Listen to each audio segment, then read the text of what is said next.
Misalnya kasus ijazah Pak Jokowi yang sekarang ini, saya ikut bicara sebentar kemarin. Saya tidak peduli apakah ijazah Pak Jokowi itu asli atau tidak. Saya tidak peduli karena itu tidak akan ada akibatnya terhadap proses ketatanegaraan kita. Dalam arti begini, taruhlah misalnya betul tuh ijazah Pak Jokowi palsu misalnya.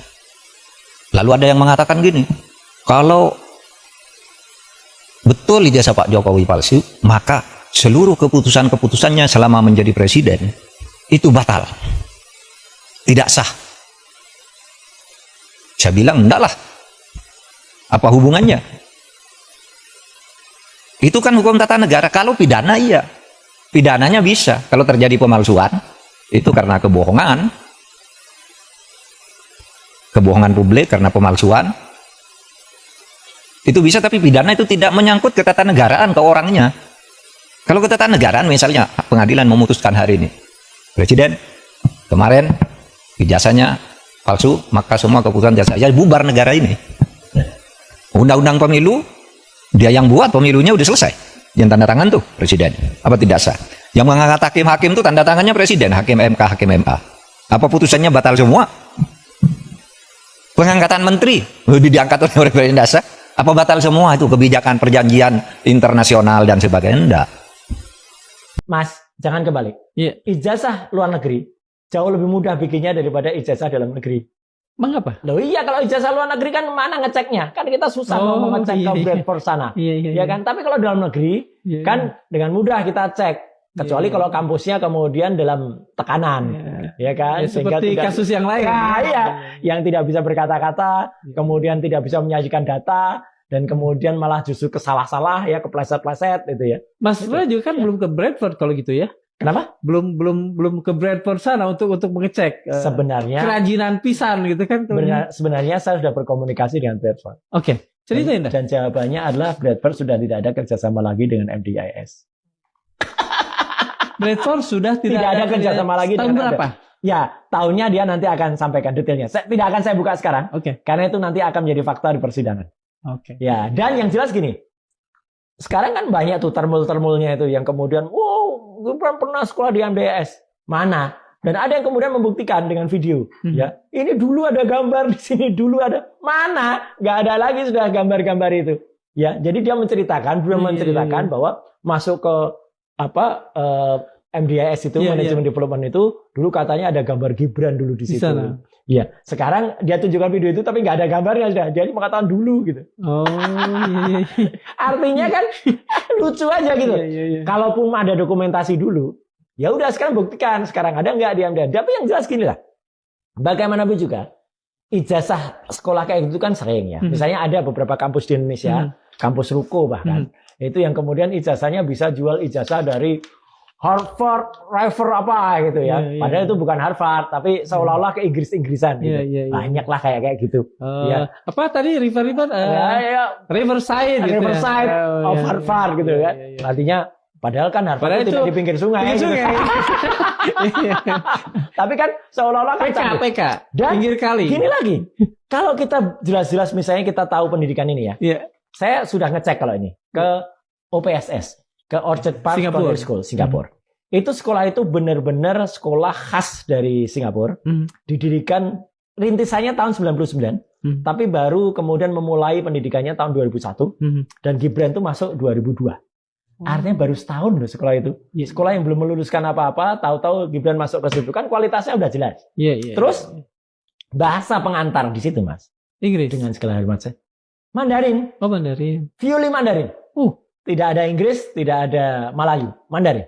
Maaf, Gibran pernah ini nggak? Pernah dia berbicara Mandarin? Nggak ada. Pernah ada yang tahu bahwa dia pernah ngobrol Mandarin? Itu terserah. Saya tidak ingin mengecilkan kemampuan dia ya. Tapi kalau Mandarin saya belum pernah dengar. Tapi kalau Inggris, memang kita pernah dengar waktu dia membawa rombongan dari Solo ke Paris waktu itu. Wah, kayaknya dia fluent bahasa Inggris. Ternyata baca prompter yang ada di depannya. Ya, itulah akal-akalan itu adalah. Untung ada netizen waktu yang cerdas. Motret si pembawa teleprompter yang ada di. Jadi kita tahu, wah kayaknya waktu itu sempat diviralkan. Wah, ternyata canggih ya wali kota Solo bisa berbahasa Inggris. Ada prompternya di depan. Artinya tanpa kita mengecilkan arti dia, nggak usah sok-sokan kayak gitulah gitu. Itu kan sok-sokan juga gitu loh. Kalau dia sok berbahasa Inggris gitu. Ini soal Mandarin ini fatal. Sudah banyak diketahui orang atau belum ya? Belum. Dan banyak lagi Mas, karena MDIS itu juga termasuk rankingnya di Singapura saja. Ranking ke-46 dari 55 universitas yang ada di sana. Jadi jangan dikira canggih universitas itu. Dan sekarang sudah nggak ada kerjasama lagi, sudah diputus oleh Bradford. Iya, saya tanya ke Bradford. Bradford mengatakan kami tidak bisa memberikan data karena kami sudah tidak ada kerjasama lagi dengan MDIS. Kalau dia baik hubungannya, dia baik-baik, dia pasti akan berkelanjutan. Iya, berkelanjutan. Nggak ada lagi. Dan ketika ada video yang beredar akhir-akhir ini yang katanya lulusan MDIS itu menunjukkan beberapa kerjasama universitas, itu kerjasama universitasnya dengan universitas yang tidak terlalu terkenal itu. Kalau itu misalnya Harvard, ada misalnya Cambridge, ada misalnya Oxford, gitu oke lah gitu. Ya, baik, selamat datang di channel ini teman-teman. Oke teman-teman, kembali lagi bersama saya di channel ini. Kita lanjutkan di sini teman-teman. Namun sebelumnya tadi kita telah melihat dan telah menonton cuplikan video yang begitu menarik tentang dalang demo. Jadi kita teruskan di sini, kita lihat apa yang menjadi komentar-komentar dan tanggapan-tanggapan dari para netizen tentang cuplikan video tersebut. Di sini teman-teman disampaikan Bang Ferry, Mbak Salsa, mari kita bersatu untuk menjaga NKRI ataupun negara Republik Indonesia di kehancuran. Nah, kemudian di sini disampaikan teman-teman, negara tidak akan hancur oleh rakyat, tapi akan hancur oleh orang yang berkhianat, terutama yang punya akses kepada asing ya. Nah, kemudian kita lanjutkan di sini disampaikan Pak Prabowo, ayolah dengarlah ajakan rakyatmu, jangan sampai Bapak terlena, selamatkanlah negara ini dari pengkhianat bangsa. Kemudian teman-teman di sini Pak Presiden cepat sadar, pecat Kapolri dan titipan orang-orang dari Mulyono, percayalah kami rakyat yang pilih Bapak. Nah, kemudian di sini ayo yang pro Bapak Prabowo dukung dan setiap maju membela Indonesia yang tercinta ini, rakyat tidak akan diam. Nah, di sini teman-teman, musuh Pak Prabowo tidak jauh dari dirinya, tinggal buka melirik ke samping, semakin lama semakin berkaca-kaca. Matanya melihat Pak Prabowo, seluruh rakyat sayang Pak Prabowo, makanya Pak Prabowo masih terjaga.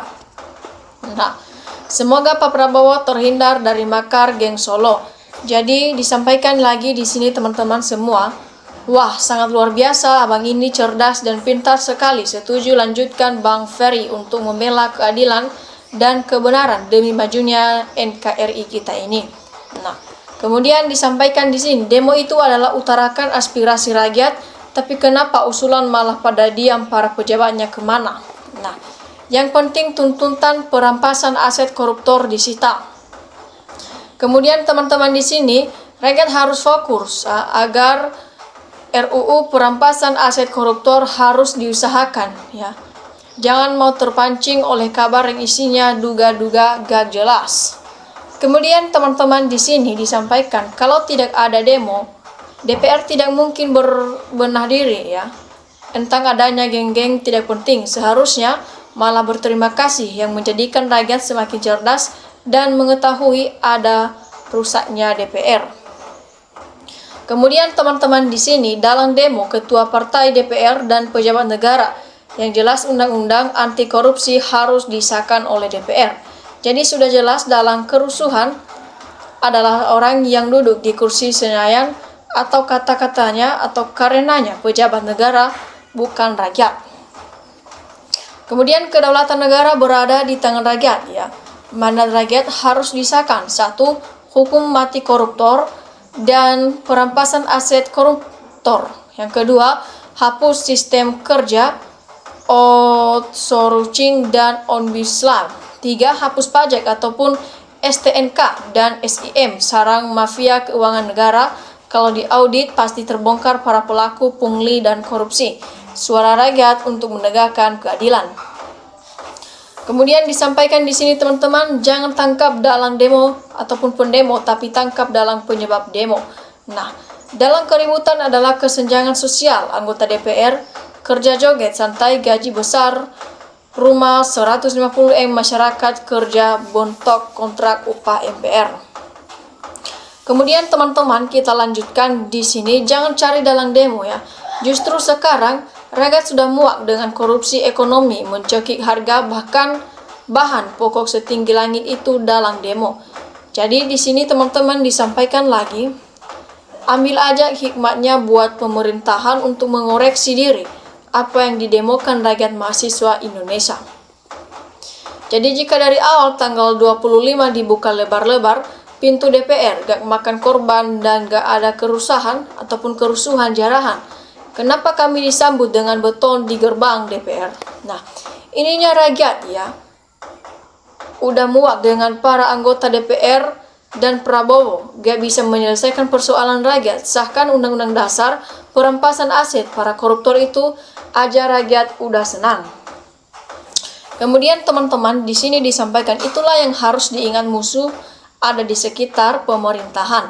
Nah, kemudian di sini disampaikan biasa ini biar rakyat tidak fokus ke DPR dan undang-undang perampasan aset korup, cari-cari supaya rakyat terkesan ke yang Solo DPR dilupakan jelas dan tertuju anggota DPR ladang korup 100%. Kita lanjutkan di sini. Ini adanya demo menguntungkan masyarakat yang dibohongi DPR dan penjabat yang koruptor. Terima kasih para pendemo, geng mahasiswa, geng masyarakat yang dari Solo, geng Loja, geng Semarang, geng Tegal, geng seluruh rakyat NKRI. Adanya demo, adanya perubahan. Semoga Bapak Presiden dan wakilnya sehat dan masyarakatnya pada sehat dan rukun selalu dan tidak mencari kambing hitam lagi. Jadi kami selalu masyarakat yang paling bawah mohon Bapak Presiden Prabowo istimewa dalam menjalankan tugas negara yang berat. Hanya satu tujuan, yaitu satu, mengharapkan negara aman, kondusif, rakyatnya sejahtera. Insya Allah Bapak Presiden mendapat kelindungan dari Allah SWT. Kemudian teman-teman dilanjutkan di sini, hai Prabowo jangan tunda lagi revisi kabinet Anda, segera jangan tunda lagi ini ya. Kemudian disampaikan lagi di sini teman-teman, hidup mahasiswa Republik Indonesia. Kalau tidak ada demo mahasiswa, tidak ada yang terungkap orang-orang yang rakus duitnya rakyat. Nah, kemudian teman-teman di sini buka mata, buka hati dan introspeksi diri semua. Jadi gambar di laptopnya tayangkan di layar. Nah, dalam demo adalah rakyat Indonesia. Kalau nggak di demo DPR RI dan pemerintahan, nggak mungkin rakyat didengerin ya. Didengarin maksudnya. Nah, kemudian teman-teman di sini dilanjutkan, adik-adik mahasiswa buat acara debat dengan DPR dan menteri-menteri jauh lebih baik untuk Indonesia maju. Jadi barusan nonton konten Herman Sumantri Channel, lanjut konten lainnya mampir ke sini lagi pada mencari dalang sampai bingung, yang membiayai lama-lama terasa asik cerita demonstrasi kemarin.